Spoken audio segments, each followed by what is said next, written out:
Comedy Kiladi ಖ್ಯಾತಿಯ ರಾಕೇಶ್ ಇನ್ನಿಲ್ಲ.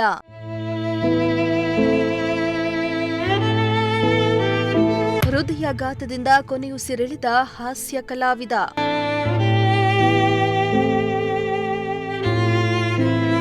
Ji Kannada comedy Kiladi ಖ್ಯಾತಿಯ ರಾಕೇಶ್ ಪೂಜಾರಿ ಅವರು ಹೃದಯಾಘಾತದಿಂದ ಅಕಾಲಿಕ ನಿಧನ ಹೊಂದಿದ್ದಾರೆ.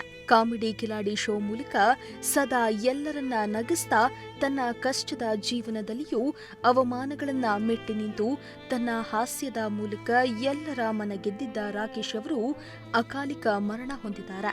ಆರೋಗ್ಯವಾಗಿಯೇ ಇದ್ದ ಹಾಸ್ಯ ನಟ ರಾಕೇಶ್ ನಿನ್ನೆ ಉಡುಪಿಯ ಮೆಹಂದಿ ಕಾರ್ಯಕ್ರಮವೊಂದರಲ್ಲಿ ಭಾಗಿಯಾಗಿದ್ರು. ಆದರೆ ಮಧ್ಯರಾತ್ರಿ 2 ಗಂಟೆ ಸುಮಾರಿಗೆ ಹಾರ್ಟ್ ಅಟ್ಯಾಕ್ನಿಂದ ಕುಸಿದು ಬಿದ್ದಿದ್ದಾರೆ. ಕೂಡಲೇ ಅವರನ್ನ ಆಸ್ಪತ್ರೆಗೂ ಕೂಡ ಕರೆದೊಯ್ಯಲಾಯಿತು. ಆದರೆ ಅಷ್ಟರಲ್ಲಾಗ್ಲೇ ರಾಕೇಶ್ ಪ್ರಾಣ ಪಕ್ಷಿ ಹಾರಿ ಹೋಗಿತ್ತು.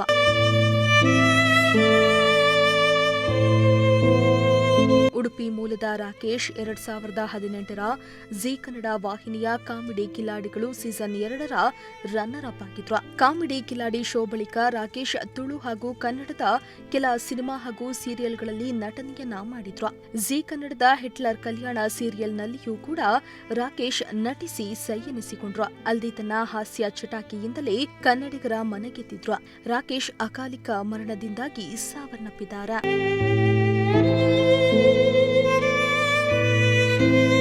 ಇನ್ನು ರಾಕೇಶ್ ನಿಧನಕ್ಕೆ ಜೀ ಕನ್ನಡ ಬಳಗ ಸೇರಿ ಅನೇಕ ಅಭಿಮಾನಿಗಳು ಸಂತಾಪ ಸೂಚಿಸಿದ್ದಾರೆ.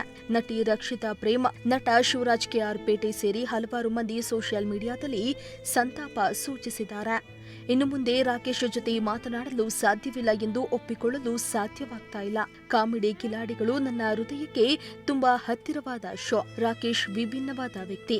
ನೀವು ನಮ್ಮೆಲ್ಲರ ಜೀವನದಲ್ಲಿ ತಂದ ಸಂತೋಷಕ್ಕೆ ಧನ್ಯವಾದ ಎಂದು ಸೋಷಿಯಲ್ ಮೀಡಿಯಾದಲ್ಲಿ ಪೋಸ್ಟ್ ಅನ್ನ ಹಂಚಿಕೊಳ್ಳುವ ಮೂಲಕ ರಕ್ಷಿತಾ ಪ್ರೇಮ್ ಸಂತಾಪವನ್ನ ಸೂಚಿಸಿದ್ದಾರೆ. ಶಿವರಾಜ್ ಕೆಆರ್ ಪೇಟೆ ಅವರು ಎಷ್ಟೋ ಮನಸ್ಸುಗಳ ನಗಿಸಿದ ಆತ್ಮಕ್ಕೆ ಹೇಗೆ ಶಾಂತಿ ಕೋರಲಿ ಎಂದು ಪೋಸ್ಟ್ ಅನ್ನ ಹಂಚಿಕೊಂಡಿದ್ದಾರೆ.